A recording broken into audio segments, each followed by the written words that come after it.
വയനാട് ഉരുൾപൊട്ടലിൽ ദുരിതബാധിതരായവരെ നടപടികൾ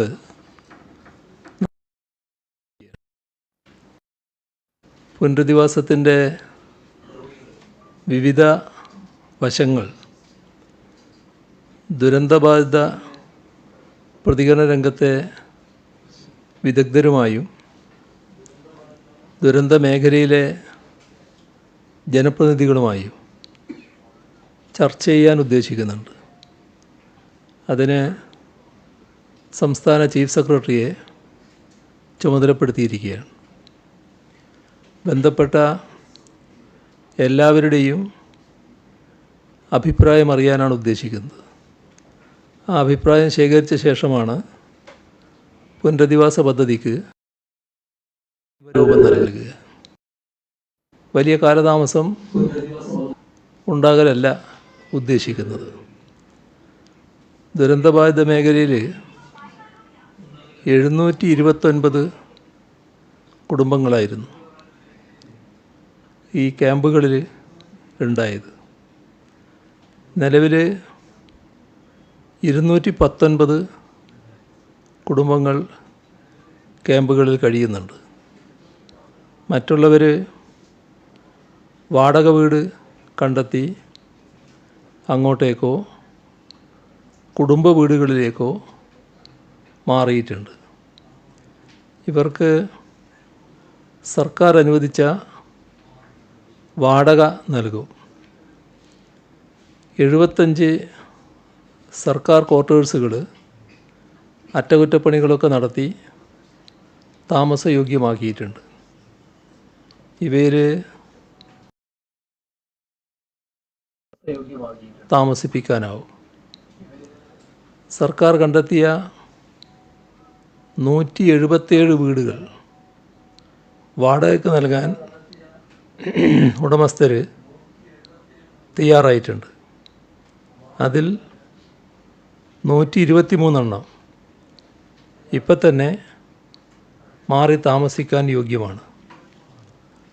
105 വാടക വീടുകൾ ഇതിനകം അനുവദിച്ച് നൽകിയിട്ടുണ്ട്.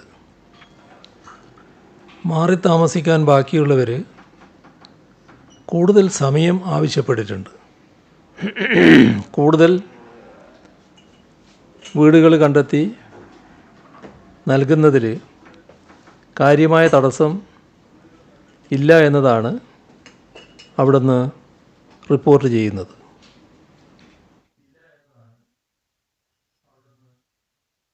നൂറ്റി 179 പേരുടെ മൃതദേഹങ്ങളാണ് ഇതുവരെ തിരിച്ചറിഞ്ഞത്. 17 കുടുംബങ്ങളിൽ ഒരാളും അവശേഷിക്കുന്നില്ല. ഈ കുടുംബത്തിൽ നിന്ന് 65 പേരാണ് മരണമടഞ്ഞത്. 5 പേരുടെ നെസ്റ്റ് ഓഫ് കിന്നെ കണ്ടെത്താനാവാത്ത സ്ഥിതിയാണ്. DNA പരിശോധനാ ഫലത്തിനായി കാത്തിരിക്കുന്നു.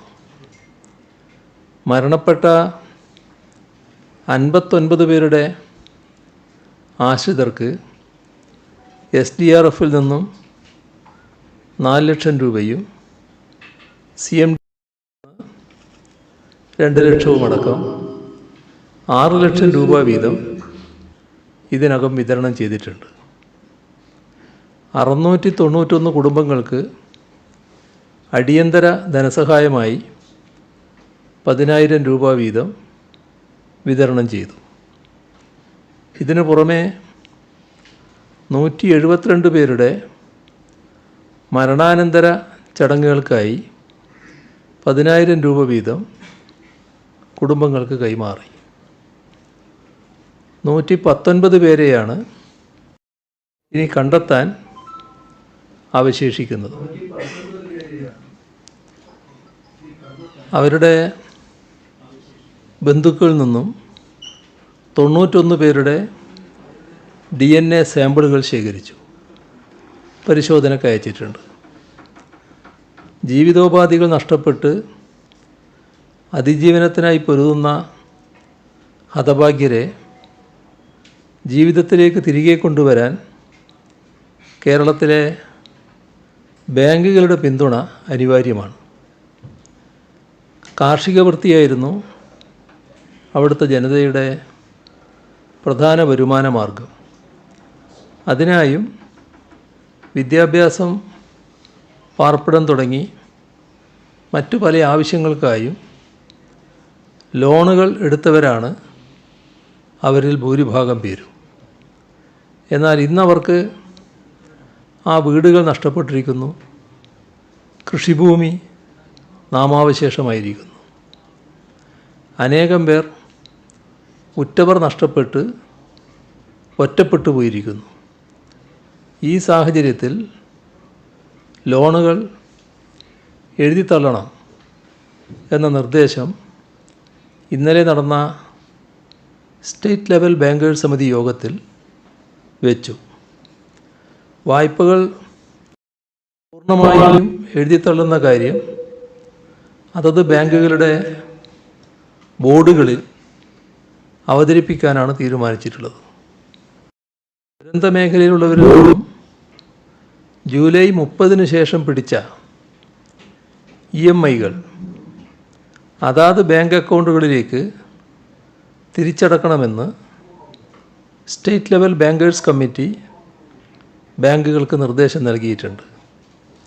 ദുരന്തമുണ്ടായതിനു ശേഷവും പല വിധത്തിലുള്ള തിരിച്ചടവ് നടത്തേണ്ടി വന്നവർക്ക് സാമ്പത്തിക പിന്തുണ നൽകാനാണ് ഈ തീരുമാനം എടുത്തത്. കാർഷികവും കാർഷികേതര ആവശ്യങ്ങൾക്കുമായി എടുത്ത നിലവിലെ എല്ലാ ലോണുകളും എത്രയും പെട്ടെന്ന് റീസ്ട്രക്ചർ ചെയ്യുമെന്ന് യോഗം തീരുമാനിച്ചു. EMI തിരിച്ചടവിൽ ഉൾപ്പെടെ വരുന്ന മാറ്റം ദുരന്തബാധിത മേഖലയിലുള്ളവർക്ക് അടിയന്തര ആശ്വാസം പകരുന്ന വിധത്തിലായിരിക്കും. അതോടൊപ്പം പുതിയ ലോണുകൾ നിബന്ധനകൾ ലഘൂകരിച്ച് വേഗത്തിൽ നൽകുന്നതിനാവശ്യമായ തീരുമാനങ്ങളും കൈക്കൊള്ളും. പെട്ടെന്നുള്ള ആശ്വാസത്തിനായി സെക്യൂരിറ്റി ഇല്ലാതെ 25,000 രൂപ വരെയുള്ള കൺസംഷൻ ലോണുകൾ നൽകാനും തീരുമാനമായിട്ടുണ്ട്. 30 മാസമായിരിക്കും ഈ ലോണിൻ്റെ തിരിച്ചടവ് സമയം. ദുരന്ത മേഖലയിലുള്ള എല്ലാ റിക്കവറി നടപടികളും തൽക്കാലം നിർത്തിവെക്കും. ഈ കാര്യത്തിൽ യോഗത്തിൽ തീരുമാനമായി. ദുരിതബാധിതർക്ക് നൽകുന്ന സാമ്പത്തിക സഹായം അവരുടെ നിലനിൽക്കുന്ന സാമ്പത്തിക ബാധ്യതകൾക്കുള്ള തിരിച്ചടവാക്കി മാറ്റില്ല. ലഭ്യമാക്കുന്ന എല്ലാ സഹായവും ദുരിതബാധിതരിലേക്ക് കൃത്യമായി എത്തുന്നുണ്ടെന്ന് ഉറപ്പുവരുത്താൻ ഇതുവഴി സാധിക്കും. ദുരന്ത മേഖലയിൽ നിന്നുള്ളവരുടെ ബാങ്ക് അക്കൗണ്ടുകളുമായി ബന്ധപ്പെട്ടുള്ള നാഷണൽ ഓട്ടോമേറ്റഡ് ക്ലിയറിംഗ് ഹൗസ് മാൻഡേറ്റുകൾ അവർക്ക് സാമ്പത്തികമായ സമ്മർദ്ദമുണ്ടാക്കുന്നത് ഒഴിവാക്കാൻ റിവ്യൂ ചെയ്യുന്നതിനും യോഗത്തിൽ തീരുമാനമായിട്ടുണ്ട്. വയനാട് ദുരന്തത്തിൻ്റെ പശ്ചാത്തലത്തിൽ സംസ്ഥാന സർക്കാരിൻ്റെ ആഭിമുഖ്യത്തിൽ നടക്കുന്ന ഓണാഘോഷത്തിൻ്റെ ഭാഗമായുള്ള വാരാഘോഷ പരിപാടി ഒഴിവാക്കിയിട്ടുണ്ട്. പക്ഷേ നാം കാണേണ്ടത് ഓണം കേരളത്തിൻ്റെ ആകെ ഉത്സവമാണ്. എല്ലാ ജനവിഭാഗങ്ങളും ഒത്തുചേരുന്ന ഓണാഘോഷം നാടിൻ്റെ ഐക്യത്തിൻ്റെയും സാഹോദര്യത്തിൻ്റെയും പ്രതിഫലനമാണ്. വയനാടിനായി നമ്മൾ എപ്പോഴത്തേക്കാളും ഒരുമിച്ച് നിൽക്കേണ്ട ഈ ഘട്ടത്തിൽ അതിനുള്ള ഊർജവും പ്രചോദനവും നൽകാൻ ഓണത്തിന് സാധിക്കും. ആ സന്ദേശം ഉൾക്കൊണ്ട് മാനവഹൃദയങ്ങളാകെ ഒരുമിക്കുന്ന മനോഹര സന്ദർഭമാകട്ടെ ഇത്തവണത്തെ ഓണാഘോഷം. സംസ്ഥാനത്തെ AAY റേഷൻ കാർഡ് ഉടമകൾക്ക് ഈ വർഷവും 13 ഇനം ഭക്ഷ്യ ഉൽപ്പന്നങ്ങളടങ്ങിയ ഓണക്കിറ്റ് സംസ്ഥാന സർക്കാർ സപ്ലൈകോയുടെ ആഭിമുഖ്യത്തിൽ വിതരണം ചെയ്യും. 6 ലക്ഷം പേർ ഗുണഭോക്താക്കളാകുന്ന ഈ സംരംഭത്തിന് 36 കോടി രൂപയാണ് ചെലവ് പ്രതീക്ഷിക്കുന്നത്. മുൻ വർഷങ്ങളിലേതുപോലെ ഈ വർഷവും ഓണക്കാലത്ത് കുറഞ്ഞ വിലക്ക് നിത്യോപയോഗ സാധനങ്ങൾ ലഭ്യമാക്കുന്നതിനുള്ള ഓണച്ചന്തകൾ സപ്ലൈകോയുടെ ആഭിമുഖ്യത്തിൽ സംഘടിപ്പിക്കും. സെപ്റ്റംബർ 6 മുതൽ എല്ലാ ജില്ലാ ആസ്ഥാനങ്ങളിലും, സെപ്റ്റംബർ 10 മുതൽ 14 വരെ താലൂക്ക് ആസ്ഥാനങ്ങളിലും സപ്ലൈകോ ഓണം ഫെയറുകൾ സംഘടിപ്പിക്കും. കർഷകരിൽ നിന്നും നേരിട്ട് സംഭരിച്ച ജൈവ പച്ചക്കറികൾ വിതരണം ചെയ്യുന്നതിനാവശ്യമായ ക്രമീകരണങ്ങൾ ഫെയറുകളിൽ ഒരുക്കുകയും ചെയ്യും. ഓണക്കാലത്ത് നിത്യോപയോഗ സാധനങ്ങൾ തടസ്സമില്ലാതെ സപ്ലൈകോ ഔട്ട്ലെറ്റുകളിൽ ലഭ്യമാക്കുന്നതിന് നടപടികൾ സ്വീകരിച്ചിട്ടുണ്ട്. 13 ഇനം നിത്യോപയോഗ സാധനങ്ങൾ സബ്സിഡി നിരക്കിൽ മാവേലി സൂപ്പർ മാർക്കറ്റുകളിലൂടെ വിതരണം ചെയ്യും. ഇതിനു പുറമെ പ്രമുഖ കമ്പനികളുടെ ബ്രാൻഡഡ് ഉൽപ്പന്നങ്ങൾ ആകർഷകമായ ഓഫറുകൾ നൽകി വിൽപ്പന നടത്തുകയും ചെയ്യും.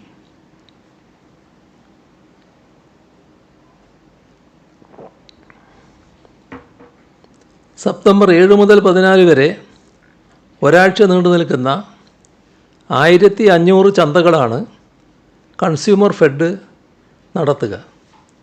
ഇതിൽ 73 എണ്ണം ത്രിവേണി സ്റ്റോറുകളിലൂടെയും ബാക്കിയുള്ളത് സഹകരണ ബാങ്കുകൾ മുഖേനയുമാണ് നടത്തുക.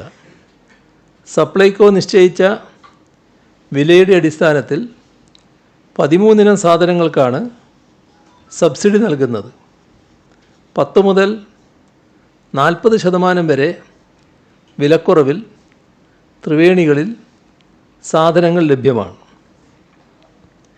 കേരളത്തിലെ ഖാദി ഉൽപ്പന്നങ്ങളുടെ വിൽപ്പന പ്രോത്സാഹിപ്പിക്കുന്നതിന് തുണിത്തരങ്ങൾക്ക് 30% വരെ റിബേറ്റ് നൽകി വരുന്നു.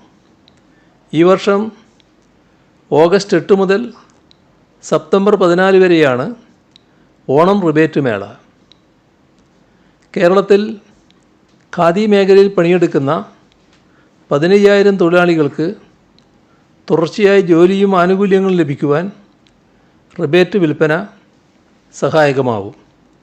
ഈ ബജറ്റിൽ റിബേറ്റ് നൽകാനായി 15 കോടി രൂപ അനുവദിച്ചിട്ടുണ്ട്.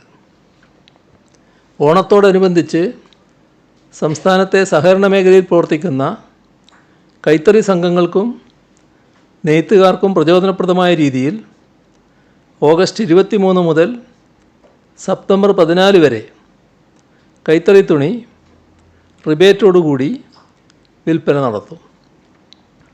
ഓണക്കാലത്ത് സർക്കാർ ആഭിമുഖ്യത്തിലുള്ള ആഘോഷമാണ് വേണ്ടെന്ന് വെച്ചിട്ടുള്ളത്. ബാക്കി എല്ലാ കാര്യങ്ങളും മുറ പോലെ നടക്കും. അതുകൊണ്ട് തന്നെ കലാകാരന്മാരും കച്ചവടക്കാരും സാധാരണ ജനങ്ങളാകെയും ഓണവുമായി ബന്ധപ്പെട്ട് പ്രയാസപ്പെടുന്ന നിലയുണ്ടാകില്ല. അങ്ങനെ ചില ആശങ്കകൾ ഉയർന്നു വന്നതുകൊണ്ടാണ് ഈ ഭാഗം ഈ രീതിയിൽ പറയുന്നത്. കയർഫെഡ് ഓഗസ്റ്റ് 5 മുതൽ സെപ്റ്റംബർ 30 വരെ അവരുടെ കയർ ഉൽപ്പന്നങ്ങൾക്ക് പരമാവധി 23% ഇളവ് നൽകും. മെത്തകൾക്ക് പരമാവധി 50% വരെ ഇളവുണ്ടാകും. 2000 കർഷക ചന്തകൾ ഓണത്തിൻ്റെ ഭാഗമായി സെപ്റ്റംബർ 11 മുതൽ 14 വരെ സംഘടിപ്പിക്കാൻ തീരുമാനിച്ചിട്ടുണ്ട്. സാധാരണ പച്ചക്കറികൾക്ക് മൊത്ത വ്യാപാര വിലയേക്കാൾ 10% കൂട്ടി കർഷകരിൽ നിന്ന് സംഭരിച്ച് വിപണി വിലയേക്കാൾ 30% വരെ താഴ്ത്തിയായിരിക്കും വിൽക്കുക. ജൈവ പച്ചക്കറികൾ മൊത്ത വ്യാപാര വിലയേക്കാൾ 20% കൂട്ടി കർഷകരിൽ നിന്ന് സംഭരിക്കും. വിപണി വിലയേക്കാൾ 10% വരെ താഴ്ത്തി വിൽക്കുന്ന നിലയാണ് സ്വീകരിക്കുക. ജസ്റ്റിസ് ഹേമ കമ്മിറ്റി റിപ്പോർട്ടുമായി ബന്ധപ്പെട്ട് അനേകം വാർത്തകൾ വരുന്ന ദിവസമാണിത്. അതേക്കുറിച്ച് ചില കാര്യങ്ങൾ പറയേണ്ടതുണ്ടെന്നാണ് തോന്നുന്നത്. നമ്മുടെ രാജ്യത്ത് തന്നെ ആദ്യമായാണ് ചലച്ചിത്ര മേഖലയിലെ സ്ത്രീകൾ അഭിമുഖീകരിക്കുന്ന പ്രശ്നങ്ങളെക്കുറിച്ച് പഠിക്കാൻ ഒരു സംസ്ഥാന സർക്കാർ ഇത്തരമൊരു സമിതിയെ നിയോഗിക്കുന്നത്. ജസ്റ്റിസ് ഹേമ കമ്മിറ്റി സമർപ്പിച്ച റിപ്പോർട്ടിൽ ഇക്കാര്യം ആമുഖമായി എടുത്തു പറയുന്നുണ്ട്. അത് ഉദ്ധരിച്ചാൽ ഇങ്ങനെയാണ്: it is for the first time that a government in this country has ventured upon such a novel task, and we are glad to be a part of this journey. ചലച്ചിത്ര മേഖലയുമായി ബന്ധപ്പെട്ട് ചില ഗൗരവതരമായ വിഷയങ്ങൾ ഉയർന്നു വന്നപ്പോഴാണ് സർക്കാർ ഈ കമ്മിറ്റിയെ നിയോഗിച്ചത്. സിനിമാ മേഖലയിൽ പ്രവർത്തിക്കുന്ന വനിതകൾ നേരിടുന്ന പ്രശ്നങ്ങളും തൊഴിൽ സാഹചര്യവും പഠിച്ച് റിപ്പോർട്ട് സമർപ്പിക്കുന്നതിനായി റിട്ടയേർഡ് ജസ്റ്റിസ് ഹേമ അധ്യക്ഷയും സുപ്രസിദ്ധ സിനിമാ താരം ശാരദ, റിട്ടയേർഡ് IAS ഉദ്യോഗസ്ഥ KB വത്സലകുമാരി എന്നിവർ അംഗങ്ങളായുമുള്ള സമിതിയെ ചുമതലപ്പെടുത്തി. 2017 ജൂൺ 6 സർക്കാർ ഇതുമായി ബന്ധപ്പെട്ട ഉത്തരവ് പുറപ്പെടുവിച്ചത്. 6 മാസത്തിനുള്ളിൽ റിപ്പോർട്ട് സമർപ്പിക്കണമെന്നായിരുന്നു നിർദ്ദേശിച്ചത്. നിശ്ചിത സമയത്തിനുള്ളിൽ നടപടിക്രമങ്ങൾ പൂർത്തിയാവാത്തതിനാൽ കാലാവധി ദീർഘിപ്പിച്ച് നൽകി. 31/12/2019 റിപ്പോർട്ട് സമർപ്പിച്ചത്. ജസ്റ്റിസ് ഹേമ കമ്മിറ്റി റിപ്പോർട്ടിലെ ശുപാർശകൾ അതീവ പ്രാധാന്യം നൽകി നടപ്പിലാക്കാനാണ് സർക്കാർ ശ്രമിച്ചത്.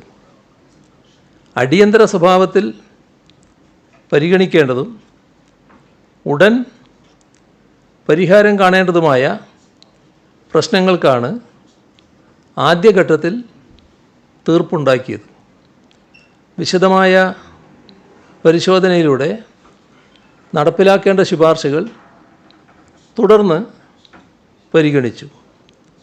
റിപ്പോർട്ടിലെ ശുപാർശകൾ നടപ്പിലാക്കുന്നതിന് പൊതുമാർഗരേഖ കൊണ്ടുവരാൻ സർക്കാരിന് അധികാരമുണ്ടോ എന്ന പ്രശ്നം അഭിസംബോധന ചെയ്യാനാണ് അടുത്ത ഘട്ടത്തിൽ ശ്രമിച്ചത്. സിനിമാ വ്യവസായ മേഖലയിൽ ഇൻറ്റേർണൽ കംപ്ലയിൻറ്റ് കമ്മിറ്റി രൂപീകരിക്കുക എന്നത് അടിയന്തര സ്വഭാവത്തോടെ നടപ്പിലാക്കുന്നു എന്ന് ഉറപ്പാക്കിയിട്ടുണ്ട്. സിനിമാ മേഖലയിൽ പ്രവർത്തിക്കുന്ന സ്ത്രീകളുടെ പ്രധാന ആവശ്യമായിരുന്നു അത്. മറ്റൊരു പ്രധാന ശുപാർശ വനിതകൾ സംവിധായകരും സാങ്കേതിക പ്രവർത്തകരുമായി വരുന്ന സിനിമകൾക്ക് പ്രോത്സാഹനം നൽകണമെന്നതാണ്. ക്രിയാത്മകമായ ഇടപെടലാണ് ഇതിൽ സർക്കാർ നടത്തിയത്. അതിനായി ബജറ്റ് വിഹിതം നീക്കിവെച്ചു. പ്രതിവർഷം വനിതകളുടെ വിഭാഗത്തിൽ 2ഉം പട്ടികജാതി പട്ടികവർഗ വിഭാഗത്തിൽ 2 സിനിമകൾക്ക് പരമാവധി 1.5 കോടി രൂപ നൽകാൻ തീരുമാനിച്ചു. നിലവിൽ 4 സിനിമകൾ സർക്കാരിൻ്റെ ധനസഹായത്തോടെ വനിതാ സംവിധായകരും സാങ്കേതിക പ്രവർത്തകരും ചേർന്ന് പുറത്തിറക്കി. സർക്കാരിൻ്റെ സാമ്പത്തിക സഹായത്തോടെ വനിതകൾ നിർമ്മിക്കുന്ന മറ്റ് ചലച്ചിത്രങ്ങൾ നിർമ്മാണ ഘട്ടത്തിലാണ്. മലയാള സിനിമയുടെ ആദ്യ നായികയെ കല്ലെറിഞ്ഞോടിച്ച ഈ നാട്ടിൽ സ്ത്രീകൾക്ക് സാമ്പത്തിക സഹായം നൽകി അവരെക്കൊണ്ട് സിനിമ സംവിധാനം ചെയ്യിപ്പിച്ചത് എടുത്തു പറയേണ്ട നേട്ടമാണ്. അന്താരാഷ്ട്ര ചലച്ചിത്രവേദിയായ കാനിൽ പോലും ഈ നേട്ടം ചർച്ചയായത് നമ്മൾ ഓർക്കണം. കമ്മിറ്റിയുടെ ശുപാർശകളിലൊന്ന് സിനിമ, ടെലിവിഷൻ, സീരിയൽ രംഗത്തെ തർക്കപരിഹാരത്തിനും ചൂഷണം തടയുന്നതിനും ഒരു ജുഡീഷ്യൽ ട്രിബ്യൂണൽ രൂപീകരിക്കണമെന്നതായിരുന്നു. Kerala cinema regulatory authority bill നടപ്പിലാക്കുന്നത് സംബന്ധിച്ച് സർക്കാർ പരിശോധന നടത്തി. വലിയ പ്രാഥമിക ചെലവും പ്രതിവർഷം ഗണ്യമായ ആവർത്തന ചെലവും വരുന്നതാണ് അതോറിറ്റിയുടെ രൂപീകരണം. എന്നാൽ Kerala cine employees and employees regulation act ഉണ്ടാക്കണമെന്നും ട്രിബ്യൂണൽ രൂപീകരിക്കണമെന്നും ഉള്ള കമ്മിറ്റിയുടെ ശുപാർശ സർക്കാർ ഗൗരവമായി തന്നെയാണ് പരിഗണിക്കുന്നത്. അത് സംബന്ധിച്ച് ആവശ്യമായ നടപടി സർക്കാർ സ്വീകരിക്കുക തന്നെ ചെയ്യും. നിലവിലെ സാമ്പത്തിക സ്ഥിതിയിൽ സർക്കാരിന് പരിഗണിക്കാൻ പ്രയാസങ്ങളുണ്ടെങ്കിലും ഇതിൻ്റെ ഗൗരവ സ്വഭാവം കണക്കിലെടുത്ത് അതുമായി ബന്ധപ്പെട്ട് ഗൗരവമായ പരിശോധനയും തീരുമാനവും ഉണ്ടാകുമെന്ന് തന്നെയാണ് അറിയിക്കാനുള്ളത്. മറ്റൊരു ശുപാർശ സമഗ്രമായ സിനിമാ നയം നടപ്പിലാക്കുക എന്നതാണ്. സിനിമാ നയത്തിൻ്റെ കരട് തയ്യാറാക്കുന്നതിനായി പ്രശസ്ത സംവിധായകനും ഛായാഗ്രാഹകനുമായ ഷാജി എൻ കരുണിൻ്റെ അധ്യക്ഷതയിൽ കമ്മിറ്റി രൂപീകരിച്ചിട്ടുണ്ട്. കമ്മിറ്റിയിൽ സിനിമാ രംഗത്തെ വിവിധ മേഖലകളിൽപ്പെട്ടവരുടെ പ്രാതിനിധ്യം ഉറപ്പുവരുത്തിയിട്ടുണ്ട്. സിനിമാ നയത്തിൻ്റെ കരട് രേഖ ചർച്ച ചെയ്യുന്നതിനായി ഒരു കോൺക്ലേവ് നടത്തുമെന്ന് ഇതിനകം പ്രഖ്യാപിച്ചു കഴിഞ്ഞിട്ടുമുണ്ട്. സിനിമയിലെ പ്രൊഡക്ഷൻ ബോയ് മുതൽ സംവിധായകൻ വരെയുള്ള സിനിമയ്ക്ക് മുന്നിലും അണിയറയിലുമുള്ള എല്ലാവരെയും പങ്കെടുപ്പിച്ച് വിപുലമായ ചർച്ച നടത്തിയാണ് സിനിമാ നയം രൂപീകരിക്കുക. വനിതകൾക്കായി production management, camera and lighting, art and design, costume, makeup, post production supervision, marketing and publicity ഈ വിഭാഗങ്ങളിൽ തൊഴിൽ പരിശീലനം നൽകുന്നതിനുള്ള പദ്ധതി സംസ്ഥാന ചലച്ചിത്ര അക്കാദമി വഴി ആരംഭിച്ചിട്ടുണ്ട്. പരിശീലനത്തിന് ശേഷം പ്രൊഫഷണൽ ഫിലിം പ്രൊഡക്ഷൻ കമ്പനികളിൽ തൊഴിലവസരത്തിന് വഴിയൊരുക്കും. ഗുണഭോക്താക്കൾക്ക് 6 മാസക്കാലത്തേക്ക് സ്റ്റൈപ്പൻഡ് അനുവദിക്കും.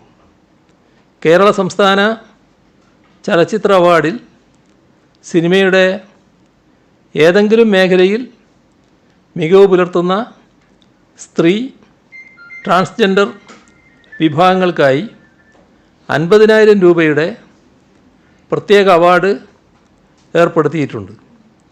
ഗോത്രവർഗ ഗായിക ശ്രീമതി നാഞ്ചിയമ്മ, ശ്രീമതി ശ്രുതി ശരണ്യം എന്നിവർ ഈ അവാർഡ് നേടിയിട്ടുമുണ്ട്. അഭിനയം, വൈദഗ്ധ്യമുള്ള തൊഴിൽ മേഖലയായതിനാൽ സ്ത്രീ പുരുഷ ഭേദമന്യേ തുല്യവേതനം ഏർപ്പെടുത്തുക അതുപോലുള്ള ശുപാർശകൾ നടപ്പിലാക്കുന്നതിന് സ്വാഭാവികമായ ചില പരിമിതികളുണ്ട്. പ്രൊഫഷണലുകളുടെ വേതനം ഒരാളിൽ നിന്ന് മറ്റൊരാളുടേത് വ്യത്യസ്തമായിരിക്കും. പ്രൊഫഷണലായ സിനിമാ താരത്തിൻ്റെ ശമ്പളവും തുടക്കക്കാരനായ നടൻ്റെയോ നടിയുടെയോ ശമ്പളവും ഒന്നാവണമെന്ന് ആഗ്രഹിക്കാമെങ്കിലും നടപ്പിലാക്കുന്നതിന് പ്രായോഗിക തടസ്സമുണ്ടാകും. മാത്രമല്ല, നിയന്ത്രണത്തിൻ്റെ പേര് പറഞ്ഞ് ആവിഷ്കാര സ്വാതന്ത്ര്യത്തിനും തൊഴിൽ നൈപുണ്യത്തിലുമെല്ലാം അനാവശ്യ മാർഗരേഖകൾ കൊണ്ടുവരുന്നത് സിനിമയ്ക്ക് ഹിതകരമാവുകയുമില്ല. മദ്യം, മയക്കുമരുന്ന് പോലെയുള്ള ആശ്വാസകരമല്ലാത്ത പ്രവൃത്തികൾ തടയണം, ലൈംഗിക അതിക്രമങ്ങൾ തടയണം തുടങ്ങിയ ഗൗരവമേറിയ കാര്യങ്ങളാണ് റിപ്പോർട്ടിലെ മറ്റ് ശുപാർശകൾ. അതിനെല്ലാം ഇപ്പോൾ തന്നെ ക്രമസമാധാന രംഗത്ത് പ്രവർത്തിക്കുന്ന ഏജൻസികൾക്ക് ഫലപ്രദമായി ഇടപെടാൻ കഴിയും, ഇടപെടുന്നുമുണ്ട്.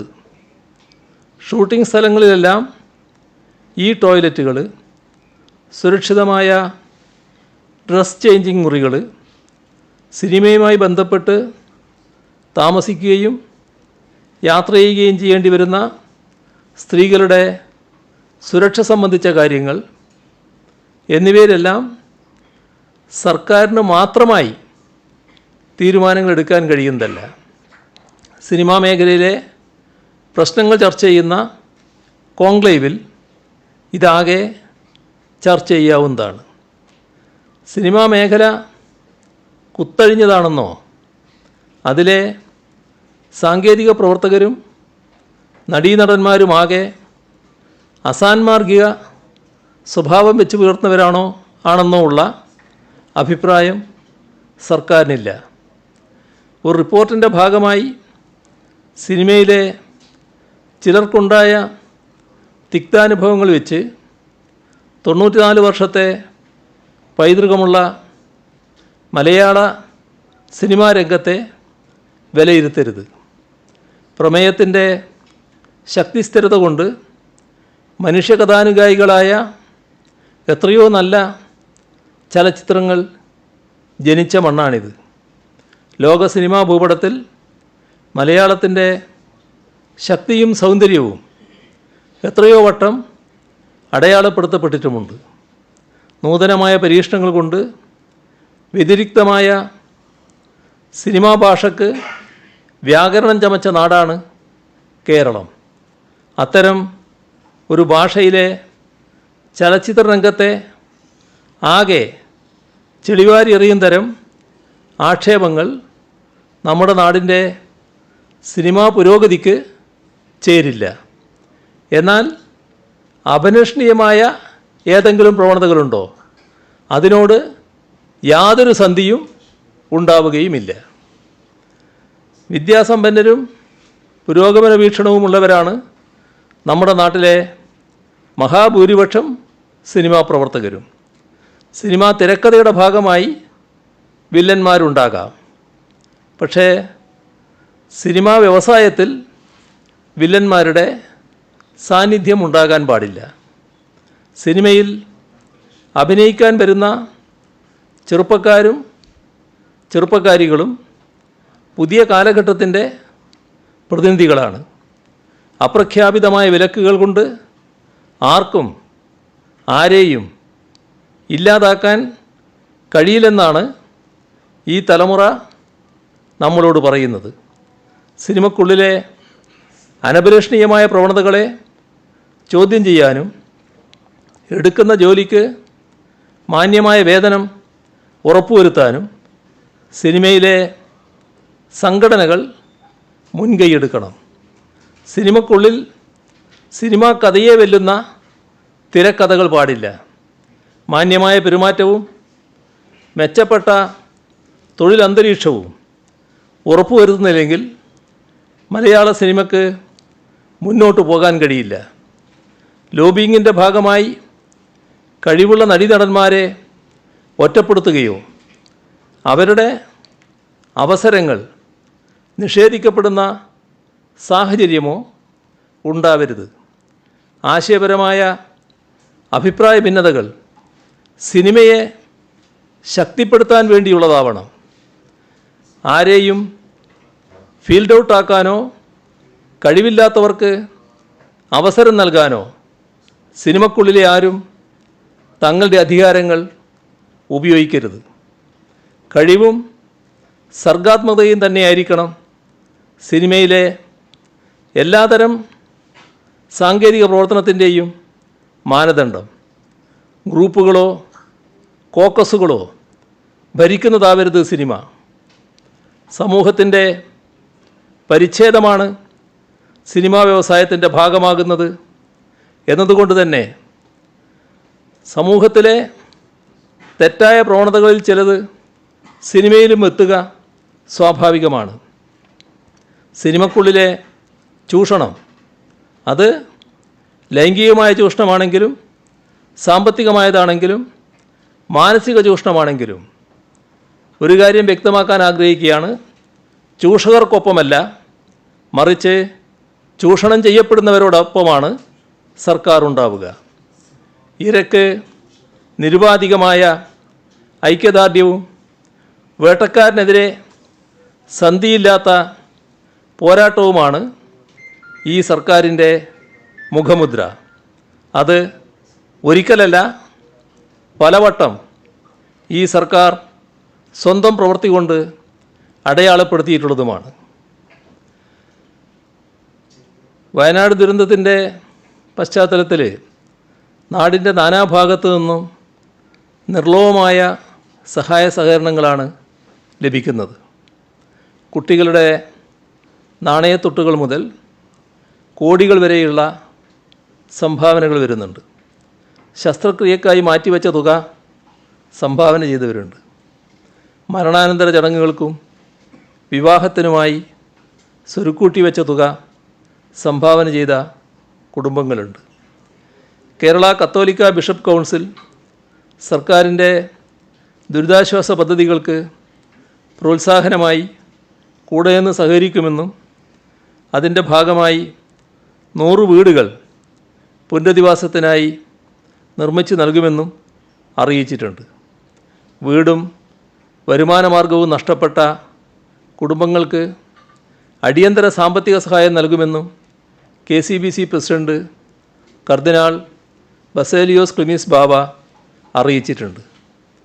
എല്ലാവരും സ്വയം തീരുമാനിച്ച് സഹായഹസ്തം നീട്ടുകയാണ്.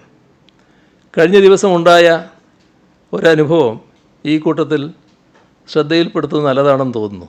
ഒരു പ്രത്യേക അനുഭവമാണ്. തമിഴ്നാട്ടിലെ റോട്ടറി ക്ലബ്ബ് ഭാരവാഹികളിൽ ചിലർ ഇവിടെ ഓഫീസിലെത്തിയിരുന്നു. 1 കോടി രൂപയുടെ ചെക്ക് അവർ കൈമാറി. പിന്നീട് പരിശോധിച്ചപ്പോഴാണ് ഫ്യൂച്ചർ ഗെയിമിംഗ് എന്നാണ് ആ ചെക്കിൽ കണ്ടത്. അപ്പോൾ വ്യക്തമായില്ലേ? അതെ, സാന്റിയാഗോ മാർട്ടിൻ്റെ അടുത്ത ബന്ധുക്കളാണ് ചെക്ക് ഇവിടെ നൽകിയത് എന്നാണ് അതോടെ മനസ്സിലാക്കാനായത്. ആരുടേതാണ് എന്ന് വ്യക്തമാക്കാതെ വരുന്ന ഇത്തരം സംഭാവനകളും കൂട്ടത്തിലുണ്ട് എന്ന് മാത്രം പറയുകയാണ്.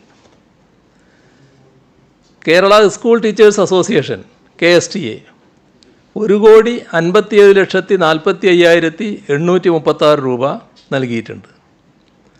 ടാറ്റ കൺസ്യൂമർ പ്രോഡക്ട്സ് ലിമിറ്റഡ് 50 ലക്ഷം രൂപ, Kannan Devan hills plantation private limited 50 ലക്ഷം രൂപ, Kannan Devan hills plantation private limited ജീവനക്കാർ 57,74,000 രൂപ. ഇതെല്ലാം അവരുടെ MDയും തൊഴിലാളി യൂണിയൻ പ്രതിനിധികളും കൂടി ഇവിടെ വന്ന് നേരിട്ട് തന്നതാണ്. ഓത്തോ ക്രിയേഷൻ മൂവാറ്റുപുഴ 1 ലക്ഷം രൂപ. തലയാർ ടീ കമ്പനിയിലെ ജീവനക്കാരുടെ ഒരു ദിവസത്തെ ശമ്പളം 3,09,004 രൂപ. Munnar service cooperative bank 5 lakh രൂപ. ഏലംകുളം സർവീസ് സഹകരണ ബാങ്ക് 5,55,555 രൂപ. പേരൂർക്കട സർവീസ് സഹകരണ ബാങ്ക് 50 ലക്ഷം. ഹൃദ്രോഗ വിദഗ്ധൻ ഡോക്ടർ KM ചെറിയാനും ഡോക്ടർ KMC ഹോസ്പിറ്റൽ ജീവനക്കാരും ചേർന്ന് 11 ലക്ഷം. കേരള ഖാദി ഗ്രാമവ്യവസായ ബോർഡ് 10 ലക്ഷം. മല്ലപ്പള്ളി ബ്ലോക്ക് പഞ്ചായത്ത് 10 ലക്ഷം. ഖാദി ഗ്രാമവ്യവസായ ബോർഡ് പെൻഷനേഴ്സ് അസോസിയേഷൻ 3,86,401 രൂപ. Khadi board employees association 2,50,000. Kerala Khadi village and industries federation 2,35,000. ലക്ഷദ്വീപിലെ അഗത്തി സ്കൂൾ 1,40,60 രൂപ. യൂണിവേഴ്സിറ്റി അഡ്മിഷൻ നെറ്റ്വർക്ക്സ് എറണാകുളം ആദ്യ ഗഡു 1,04,000 രൂപ. ഗ്രോവെയർ എഡ്യൂക്കേഷണൽ സൊല്യൂഷൻ 1 ലക്ഷം രൂപ. UK new port Malayali friends കൂട്ടായ്മ 71,500 രൂപ. Cent John CM model high school ബിൻഡുമില്ലി Andhra Pradesh 50,000 രൂപ. ഇത്രയും വിവരങ്ങളാണ് ഇന്ന് പങ്കുവെക്കാനുള്ളത്. അവർ പോയല്ലോ, നമ്മളെ കയ്യിലല്ലേ ഇത്. അത് കിട്ടി. റോട്ടറി ക്ലബിൻ്റെ ആൾക്കാരല്ലേ വരുന്നത്, അപ്പോൾ റോട്ടറിയുടെ വർത്തമാനമൊക്കെ പറയുന്നുണ്ട്. അങ്ങനെ വാങ്ങി അവർ പോയി. പിന്നെ നോക്കുമ്പോഴാണല്ലോ ഈ കാര്യം കാണുന്നത്.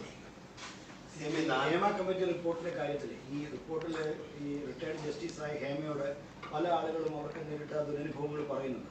ഇതിൻ്റെ അടിസ്ഥാനത്തിൽ കേസെടുക്കാനോ അല്ലെങ്കിൽ FIR രജിസ്റ്റർ ചെയ്യാനോ അത്തരത്തിൽ എന്തെങ്കിലും ഒരു ഇടപെടൽ സർക്കാരിൻ്റെ ഭാഗത്തുണ്ടോ? അത് നിയമപരമായി കഴിയുന്നതാണോ? അത് പരിശോധിച്ചു. ഹേമ കമ്മിറ്റി കുറേ ചോദ്യങ്ങളുണ്ടാവുമല്ലോ, എല്ലാവരും ചോദിച്ചിട്ട് പിന്നെ പറയുന്നതല്ലേ നല്ലത്. ഇനി മറ്റാരെങ്കിലും ചോദ്യം ഉണ്ടെങ്കിൽ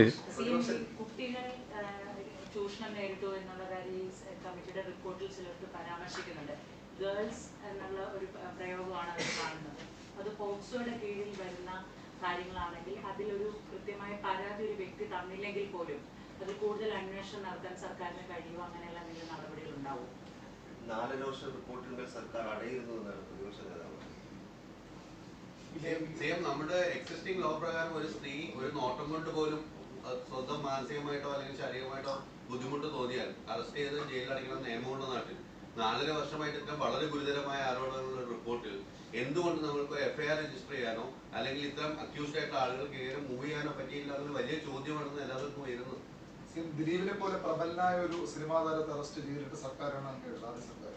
ഇപ്പോൾ അതിനു മുകളിലുള്ള ആളുകൾ ഇതിലുള്ളതുകൊണ്ടാണോ ഈ നടപടി എടുക്കാതെ പോയത് ചോദ്യമാണ് CMന്റെ ക്യാബിനറ്റിലുള്ള ഒരു മന്ത്രിയുടെ പേര് അതിൽ പരാമർശിച്ചിട്ടുണ്ട്. കേസെടുക്കണം എന്നാവശ്യപ്പെട്ടുള്ള ഒരു പരാതി ഇന്ന് DGP ഇന്നലെ പോയിരുന്നു. അതിപ്പോൾ ADGPക്ക് അത് കൈമാറി എന്നാണ് പറയുന്നത്. മന്ത്രി എന്നുള്ളതിൽ ഗണേഷ് കുമാറിനെതിരെയാണ് അത്ര ഒരു ആരോപണം വരുന്നത്. അത് ശ്രദ്ധയിൽപ്പെട്ടിട്ടുണ്ട്. താങ്കൾ പറഞ്ഞ ചൂഷണം ചെയ്യുന്നവർക്കൊപ്പമല്ല ചൂഷണം ചെയ്യപ്പെടുന്നവർക്കൊപ്പമാണ് സർക്കാർ എന്നും നിൽക്കുന്നത് എന്ന്. എന്നാൽ എന്തുകൊണ്ടാണ് 4 വർഷമായിട്ടും ഇത് പരിഗണിക്കാതിരുന്നത്? ഈ റിപ്പോർട്ടിലെ ഒരു പ്രധാനപ്പെട്ട ഭാഗങ്ങൾ സ്വാഭാവികം മാറ്റി നിർത്തിയാണല്ലോ വരുന്നത്. തെളിവുകൾ അതിനൊപ്പം ഉണ്ടായിരുന്നല്ലോ ഹേമ കമ്മിറ്റി സമർപ്പിക്കുമ്പോൾ. അപ്പം അത് മുഴുവൻ പരിശോധിച്ചുകൊണ്ട് ഒരു അന്വേഷണത്തിന് സർക്കാർ തയ്യാറാകും. ഈ ഭാഗത്തൊരു ചോദ്യമേ ഉള്ളൂ, വേറെ കൂടുതലുണ്ടോ? ഇനി ഏകദേശം ആയി തോന്നുന്നു അല്ലേ? ഇതിലാദ്യത്തെ പ്രശ്നം ഈ ഇത് പൂഴ്ത്തിയോ എന്നുള്ളതാണ്. ഇതിൽ ഒരു പൂഴ്ത്തലും ഉണ്ടായിട്ടില്ല. ഇപ്പോൾ ഹേമ കമ്മിറ്റി റിപ്പോർട്ടിൽ പലരുടെയും സ്വകാര്യതയെ ബാധിക്കുന്ന പരാമർശങ്ങളുണ്ട്. അതുകൊണ്ട് തന്നെ ഇത് പുറത്തുവിടാൻ പാടില്ല എന്ന് ആവശ്യപ്പെട്ടുകൊണ്ട് ജസ്റ്റിസ് ഹേമ തന്നെ 2020 ഫെബ്രുവരി 19 സർക്കാരിന് കത്ത് നൽകിയിരുന്നു. ഇവിടെ തങ്ങളുടെ കമ്മിറ്റി മുൻപാകെ സിനിമാ മേഖലയിലെ ചില വനിതകൾ നടത്തിയത് തികച്ചും രഹസ്യാത്മകമായ വെളിപ്പെടുത്തലുകളാണ്.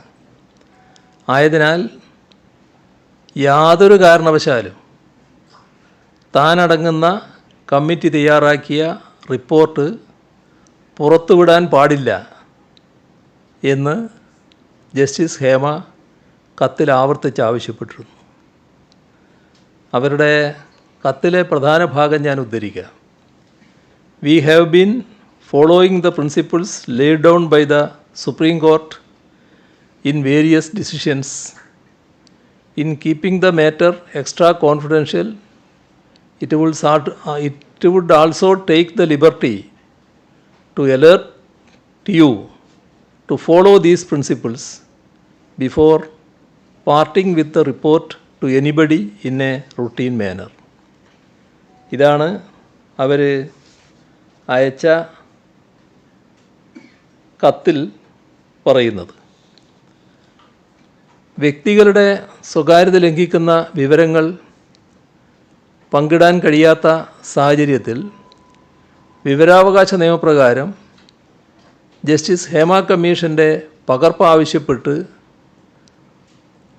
അപേക്ഷകൾ സാംസ്കാരിക വകുപ്പിൻ്റെ മുഖ്യ വിവരാവകാശ ഓഫീസർക്ക് വന്നപ്പോൾ അദ്ദേഹം അത് നിരസിച്ചു. അതിനെതിരെ റിപ്പോർട്ട് പുറത്തുവിടണമെന്നാവശ്യപ്പെട്ട് ഒരു മാധ്യമപ്രവർത്തകൻ 2020 തന്നെ വിവരാവകാശ കമ്മീഷനെ സമീപിച്ചു. റിപ്പോർട്ടിൽ വ്യക്തികളുടെ സ്വകാര്യതയെ ബാധിക്കുന്ന പരാമർശങ്ങളുള്ളതിനാൽ വിവരാവകാശ നിയമപ്രകാരം റിപ്പോർട്ട് പുറത്തുവിടാൻ കഴിയില്ലെന്ന് 2020 October 22 commission chairman Vinson M Paul ഉത്തരവിട്ടു. കമ്മിറ്റിയുടെ നിർദ്ദേശങ്ങളും പരിഹാര നടപടികളും പ്രത്യേക ഭാഗത്തായി നൽകിയിരുന്നില്ല. സാക്ഷിമൊഴികളും പരിശോധനാ വിധേയമാക്കിയതിൻ്റെ ഭാഗമായിട്ടാണ് റിപ്പോർട്ടിൽ ഉൾക്കൊള്ളിച്ചിരിക്കുന്നത്. ഇതുകൊണ്ട് തന്നെ വെളിപ്പെടുത്തേണ്ടവ ഏതെന്ന് വിഭജിച്ചെടുത്ത് ചൂണ്ടിക്കാട്ടുക അസാധ്യമാണെന്ന് നിരീക്ഷിക്കുക കൂടി ചെയ്തുകൊണ്ടാണ് റിപ്പോർട്ട് വെളിപ്പെടുത്താൻ നിർവാഹമില്ലെന്ന് വിവരാവകാശ കമ്മീഷൻ വ്യക്തമാക്കിയത്. 2020 ആ ഉത്തരവ്. 2020 പുറപ്പെടുവിച്ച ആ ഉത്തരവിനെ ഓവർ റൂൾ ചെയ്താണ് വിവരാവകാശ കമ്മീഷൻ റിപ്പോർട്ട് പരസ്യപ്പെടുത്താൻ 2024 ജൂലൈ 7 സർക്കാർ നിർദ്ദേശം നൽകിയത്. വിവരാവകാശ നിയമപ്രകാരം സ്വകാര്യതാ ലംഘനമുള്ള ഭാഗങ്ങൾ ഒഴിവാക്കി റിപ്പോർട്ട് പരസ്യപ്പെടുത്താനായിരുന്നു കമ്മീഷൻ നിർദ്ദേശം. അവ ഏതെല്ലാമെന്ന് പരിശോധിച്ച് റിപ്പോർട്ട് പരസ്യപ്പെടുത്താൻ സർക്കാർ ഒരുങ്ങുന്ന ഘട്ടത്തിലാണ് തടസ്സ ഹർജിയുമായി ഒരു നിർമ്മാതാവ് ഹൈക്കോടതിയെ സമീപിക്കുന്നത്. റിപ്പോർട്ട് പുറത്തുവിടുന്നതിനെതിരെ ബഹുമാനപ്പെട്ട ഹൈക്കോടതി ആദ്യം സ്റ്റേ ഉത്തരവ് പുറപ്പെടുവിച്ചു. പിന്നീട് ആ സ്റ്റേ വെക്കേറ്റ് ചെയ്യപ്പെട്ടു. ഇതോടെ വീണ്ടും റിപ്പോർട്ട് പുറത്തുവിടാൻ തയ്യാറെടുക്കുന്നതിനിടെയാണ് മറ്റൊരു തടസ്സ ഹർജിയുമായി പ്രമുഖ നടി ഹൈക്കോടതിയെ സമീപിച്ചത്. അതിന്മേലുള്ള നിയമതടസ്സങ്ങൾ കഴിഞ്ഞ ദിവസമാണ് അവസാനിച്ചത്. അതിനു പിന്നാലെ റിപ്പോർട്ട് പുറത്തു വന്നു. സർക്കാരിന് ഇതിൽ ഒരൊറ്റ നയമേ ഉള്ളൂ. അത് ബന്ധപ്പെട്ട മന്ത്രി അടക്കമുള്ളവർ പലതവണ വ്യക്തമാക്കിയിട്ടുണ്ട്. റിപ്പോർട്ട് പുറത്തു വരുന്നത് ഒരു തരത്തിലും സർക്കാരിന് എതിർപ്പുള്ള കാര്യമല്ല. കമ്പ്യൂട്ടർ പരിജ്ഞാനമുള്ള ഒരു സ്റ്റെനോഗ്രാഫറുടെ സഹായം പോലും ഇല്ലാതെയാണ് ഹേമ കമ്മിറ്റി ഈ റിപ്പോർട്ട് തയ്യാറാക്കിയത് എന്ന് റിപ്പോർട്ടിൽ സൂചിപ്പിക്കുന്നുണ്ട്. സാക്ഷികൾ കമ്മിറ്റി മുൻപാകെ പറഞ്ഞ പല കാര്യങ്ങളും അതീവ രഹസ്യ സ്വഭാവമുള്ളവയാണ്.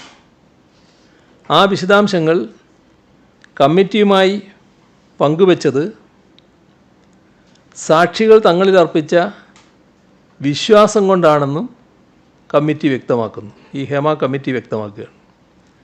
ആ വിശ്വാസം കാത്തുസൂക്ഷിക്കാനാണ് പ്രൊഫഷണൽ ടൈപ്പിംഗ് അറിയാഞ്ഞിട്ടും, പ്രൊഫഷണൽ ടൈപ്പിംഗ് ഇവർക്കറിയില്ല, അങ്ങനെ അറിയാഞ്ഞിട്ടും കമ്മിറ്റി അംഗങ്ങൾ സ്വന്തമായി തന്നെ ടൈപ്പ് ചെയ്തത് എന്നും റിപ്പോർട്ടിൽ പറഞ്ഞിട്ടുണ്ട്. വ്യക്തികൾ കമ്മിറ്റിക്ക് മുൻപാകെ വെളിപ്പെടുത്തിയ ഏതെങ്കിലും വിവരങ്ങൾ ചോർന്ന് വിവാദമാകുന്നത് തടയേണ്ടതിൻ്റെ അനിവാര്യത റിപ്പോർട്ടിൽ തന്നെ വ്യക്തമാക്കിയിട്ടുണ്ട് എന്നാണ് അർത്ഥം. റിപ്പോർട്ടിലെ ചില പരാമർശങ്ങൾ എടുത്താൽ ഈ കാര്യങ്ങൾ അതേ രീതിയിലുള്ള വാചകം കാണാൻ പറ്റും. Another difficulty faced by the committee is in the preparation of this report without the help of a stenographer who has computer knowledge. പിന്നെ ഒരു ഭാഗത്ത് പറയാണ്, we wanted to prevent any information which was disclosed to the committee from being leaked out and becoming a controversy even before filing of the report before the government. എന്നിട്ട് പിന്നെ പറയാണ്, we are forced to type this report by ourselves though none of us knows professional typing. This we find a tedious task. സിനിമയിൽ നിന്നുള്ള നിരവധി വ്യക്തികൾ കമ്മിറ്റിക്ക് മുൻപാകെ ഉന്നയിച്ച വിവിധ ആരോപണങ്ങളുടെ സെൻസിറ്റീവ് സ്വഭാവവും അവ പരസ്യമായാൽ അവർ അഭിമുഖീകരിക്കേണ്ടി വന്നേക്കാവുന്ന പ്രത്യാഘാതങ്ങളും കണക്കിലെടുത്ത് സാക്ഷികളുടെ മൊഴികൾക്ക് പരിപൂർണ രഹസ്യാത്മകത ഉറപ്പുവരുത്താൻ കമ്മിറ്റി ശ്രമിച്ചതായും റിപ്പോർട്ടിൽ ചൂണ്ടിക്കാണിച്ചിട്ടുണ്ട്. അപ്പോൾ കമ്മിറ്റി തന്നെ ഇത് പുറത്തുവിടാൻ പാടില്ല എന്നുള്ള നിർബന്ധത്തിലായിരുന്നു.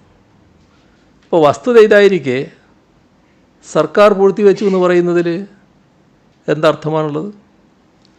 സർക്കാരിന് ചെയ്യാൻ കഴിയുന്ന എല്ലാ കാര്യങ്ങളും ചെയ്തിട്ടുണ്ട്, ഇനിയും ചെയ്യുകയും ചെയ്യും. ചലച്ചിത്ര മേഖലയിലെ എല്ലാതരം നിയമവിരുദ്ധ, സ്ത്രീവിരുദ്ധ പ്രവണതകളെ ശക്തമായി തന്നെ നേരിടും. അതിനുള്ള നിശ്ചയദാർഢ്യം സർക്കാരിനുണ്ട്, അത് തെളിയിക്കപ്പെട്ടതുമാണ്. ഇവിടെ ഇതുമായി ബന്ധപ്പെട്ട് പോലീസ് സ്വീകരിച്ച നടപടികളെക്കുറിച്ച് കാണേണ്ടത്, വനിതാ കമ്മീഷൻ്റെ ഒരു കത്തിൻ്റെ അടിസ്ഥാനത്തിലാണ് പോലീസ് സാംസ്കാരിക വകുപ്പിനോട് റിപ്പോർട്ടിൻ്റെ പകർപ്പ് ആവശ്യപ്പെട്ടത്. ആ കത്തിന് നൽകിയ മറുപടിയിൽ സാംസ്കാരിക വകുപ്പ് അഡീഷണൽ സെക്രട്ടറി ഇങ്ങനെ രേഖപ്പെടുത്തുന്നു. സാംസ്കാരിക വകുപ്പ് അഡീഷണൽ സെക്രട്ടറി രേഖപ്പെടുത്തിയത് നേരത്തെ പരാമർശിച്ച ജസ്റ്റിസ് ഹേമ അവർക്കയച്ച കത്തിൻ്റെ ഭാഗമായിട്ടാണ്. അതിലവർ പറഞ്ഞല്ലോ, I would also take the liberty to alert you to follow these principles എന്ന് പറഞ്ഞൊരു ഭാഗം ഞാൻ പറഞ്ഞില്ലേ, അതിൻ്റെ ഭാഗമായിട്ടാണ് സാംസ്കാരിക വകുപ്പിൻ്റെ അഡീഷണൽ സെക്രട്ടറി സംസ്ഥാന DGPയെ കാര്യങ്ങൾ അറിയിക്കുന്നത്. ആ അറിയിച്ച കാര്യം ഞാൻ ഉദ്ധരിക്കാം. ഈ റിപ്പോർട്ടിലെ ഉള്ളടക്കം രഹസ്യമായി സൂക്ഷിക്കേണ്ടതിൻ്റെ ആവശ്യകത സംബന്ധിച്ച് ജസ്റ്റിസ് ഹേമ നൽകിയ സൂചന 2 കത്തിൻ്റെ പകർപ്പും ഈ റിപ്പോർട്ട് വിവരാവകാശ നിയമപ്രകാരം ലഭ്യമാക്കേണ്ടതില്ല എന്ന് വ്യക്തമാക്കി മുഖ്യ വിവരാവകാശ കമ്മീഷൻ പുറപ്പെടുവിച്ച സൂചന 3 ഉത്തരവിൻ്റെ പകർപ്പും കൂടി ഇതോടൊന്നിച്ചുണ്ട്. ഈ റിപ്പോർട്ടിൻ്റെ ഉള്ളടക്കം കോൺഫിഡൻഷ്യലായി സൂക്ഷിക്കാൻ അഭ്യർത്ഥിക്കുന്നു. അപ്പോൾ ഒരു പൊതു സ്വഭാവത്തിൽ കൈകാര്യം ചെയ്യാൻ പാടില്ല എന്നാണ് ഈ പറഞ്ഞതിൻ്റെ അർത്ഥം. അപ്പോൾ രഹസ്യമായി സൂക്ഷിക്കണം എന്നാവർത്തിച്ച് ആവശ്യപ്പെടുന്ന ഒരു രേഖയാണ് പോലീസിന് ലഭിച്ചത്. അതിനടിസ്ഥാനം ജസ്റ്റിസ് ഹേമയുടെ തന്നെ കത്താണ്. ഈ റിപ്പോർട്ടിൻ്റെ അടിസ്ഥാനത്തിൽ സർക്കാർ വിവിധ നടപടികൾ സ്വീകരിച്ചിട്ടുണ്ട്. ആ നടപടികളെല്ലാം ഇവിടെ നേരത്തെ പറഞ്ഞു കഴിഞ്ഞിട്ടുണ്ട്. ഇതിലെ ഏതെങ്കിലും വിഷയം കേസെടുത്ത് അന്വേഷിക്കണം എന്ന ശുപാർശ ജസ്റ്റിസ് ഹേമയുടെ കമ്മിറ്റി വെച്ചിട്ടില്ല. അതിനപ്പുറം മൊഴി നൽകിയവരുടെ സ്വകാര്യത സംരക്ഷിക്കണമെന്ന ആവശ്യം കൃത്യമായി രേഖപ്പെടുത്തിയിട്ടുമുണ്ട്. പക്ഷേ നമുക്കറിയാലോ കേരളത്തിൽ ഉണ്ടായ സംഭവങ്ങൾ. ഇവിടെ ഒരു നടി ആക്രമിക്കപ്പെട്ട സംഭവം ഉൾപ്പെടെ ചലച്ചിത്ര രംഗത്ത് ഉയർന്നു വന്ന ഒരു വിഷയവും നിയമ നടപടിയില്ലാതെ പോയിട്ടില്ല.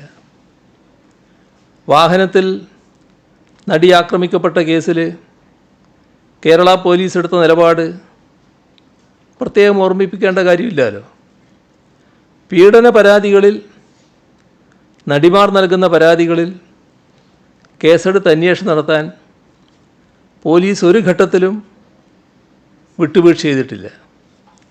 സിനിമയിൽ അവസരം നൽകാം എന്ന് വാഗ്ദാനം ചെയ്ത് ഒരു സംവിധായകൻ പീഡിപ്പിച്ചു എന്നൊരു സ്ത്രീ കഴിഞ്ഞ വർഷം പരാതി നൽകി. ഉടനടി കേസെടുത്ത് അന്വേഷണം ആരംഭിച്ചു. സിനിമയിൽ അഭിനയിപ്പിക്കാം എന്ന് വാഗ്ദാനം ചെയ്ത് പീഡനം നടത്തിയ പ്രമുഖ നടനെതിരെ കേസെടുത്തു.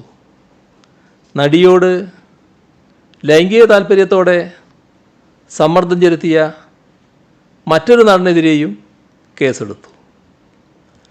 പോക്സോ കേസിൽ മറ്റൊരു നടനെതിരെയും, പീഡന പരാതിയിൽ മറ്റൊരു സംവിധായകനെതിരെയും കേസെടുത്തത് സമീപകാലത്താണ്. ഇതുമാത്രമല്ല, സിനിമക്കുള്ളിലെ സാമ്പത്തിക വഞ്ചന, പകർപ്പവകാശ ലംഘനം, സൈബർ അധിക്ഷേപം, ഇത്തരത്തിലുള്ള പലവിധ പരാതികളിൽ കേരളത്തിൻ്റെ വിവിധ ഭാഗങ്ങളിൽ പോലീസ് കേസ് രജിസ്റ്റർ ചെയ്തിട്ടുണ്ട്.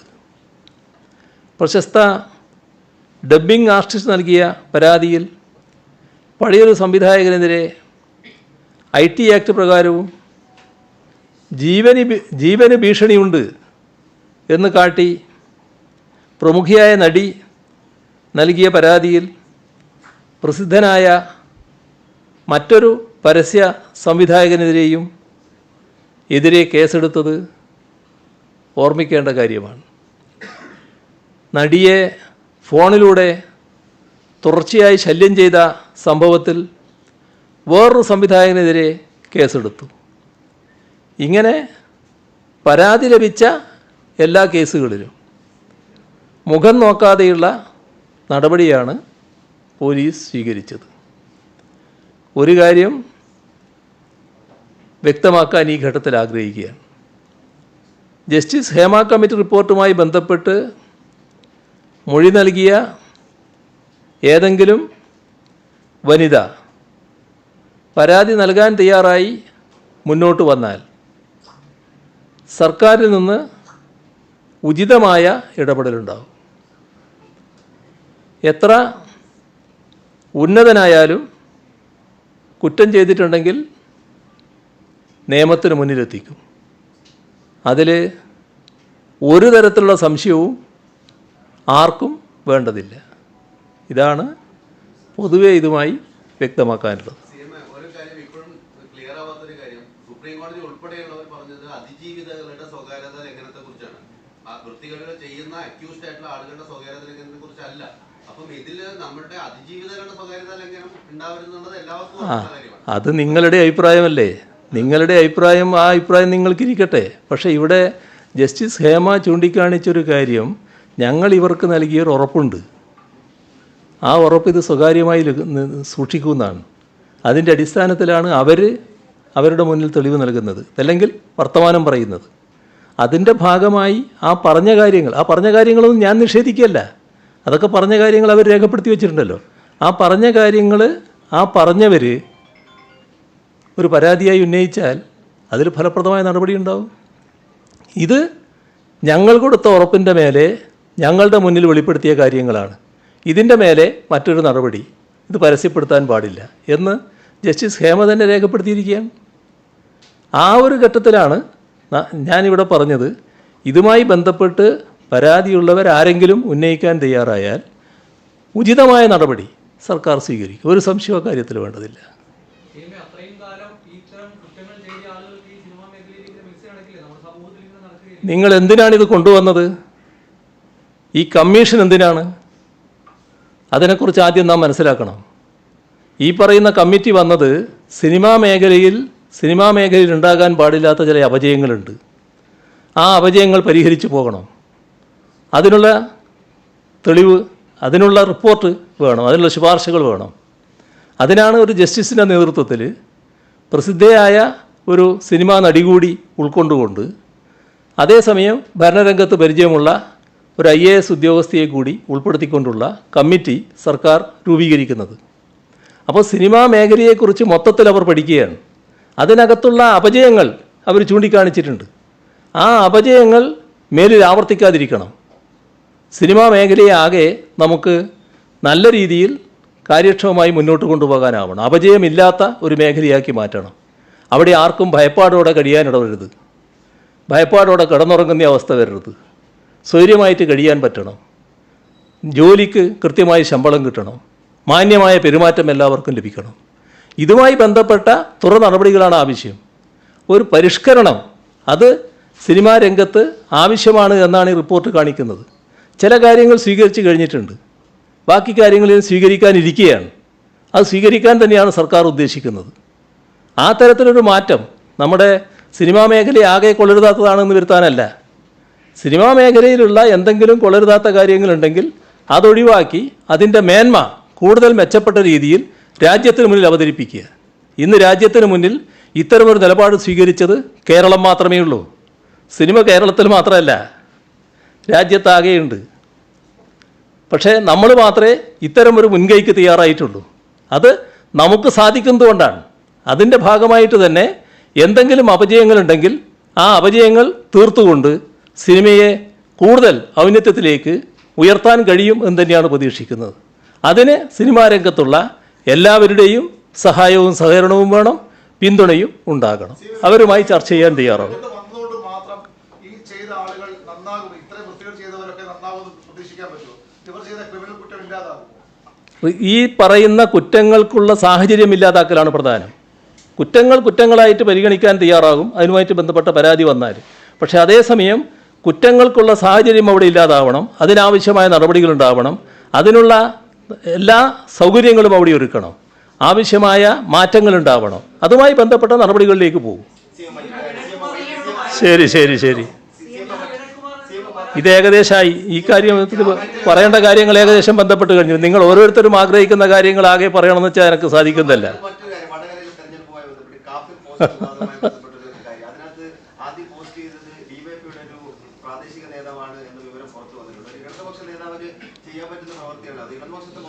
അതൊക്കെ ഞാൻ നേരത്തെ ഇവിടെ തന്നെ ഞാൻ പറഞ്ഞതാണ്. പോലീസ് കൃത്യമായി അന്വേഷിക്കുകയാണ്. ആ അന്വേഷണ റിപ്പോർട്ടിൻ്റെ ഭാഗമായിട്ടുള്ള കാര്യങ്ങളാണ് പുറത്തു വന്നിട്ടുള്ളത്. അതുമായി ബന്ധപ്പെട്ടുള്ള അന്വേഷണം തുടരുകയാണ്. ഒരു സംശയവും വേണ്ട. എന്താണോ യഥാർത്ഥ കാര്യങ്ങൾ അത് പുറത്തു കൊണ്ടുവരും. അതുമാത്രമാണ് എനിക്കതുമായി ബന്ധപ്പെട്ട് പറയാനുള്ളത്.